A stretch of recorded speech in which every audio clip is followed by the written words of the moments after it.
మీరు ఏదైనా స్క్రీన్ మీద ఒక సినిమా చూసినప్పుడు, అరే! ఆ క్యారెక్టర్ నేనైతే ఇంకా బాగా చేసేవాడిని కదా! అని ఎప్పుడైనా బాగా అనిపించిందా? చేశానని కాదు. బట్ రీసెంట్ టైమ్స్‌లో చూసింది నేను బాగా ఎంజాయ్ చేశాను.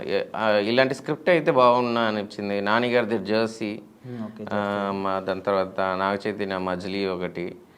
అండ్ ఇంకో అదే ఇందాక చెప్పాను కదా! తమిళ్ సినిమా 'డాడా'.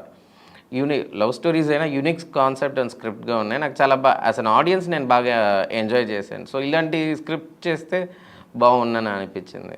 అంటే ఇండస్ట్రీలో మీరు బాగా ఎక్కువ ఎవరితో క్లోజ్‌గా ఉంటారు? క్లోజ్‌గా అంటే అదే అడిగారు. అంటే ఏదైనా షేర్ చేసుకోవడం అది ఫ్రెండ్స్ షేర్ మధ్యలో? అంటే ఇప్పుడు సోనియా గారితో చాలా ఏళ్ళ తర్వాత మీట్ అయినా ఎప్పుడైనా వర్క్ గురించి మాట్లాడతాం. ఇప్పుడు ఎస్పెషల్లీ సుమన్ శెట్టి గారు ఎప్పుడైనా కాల్ చేస్తారు. హలో రవి, ఎలా ఉన్నావు రవి, బాగున్నావా, నాన్నగారు ఎలా ఉన్నారు అని అంటాడు. నేనంటే చాలా ఇష్టం తనకి. అంటే 7G చేసేటప్పుడు తనకి తమిళ్ శుభ్రంగా రాదు. జయం ఒక సినిమా తమిళ్లో చేశారు.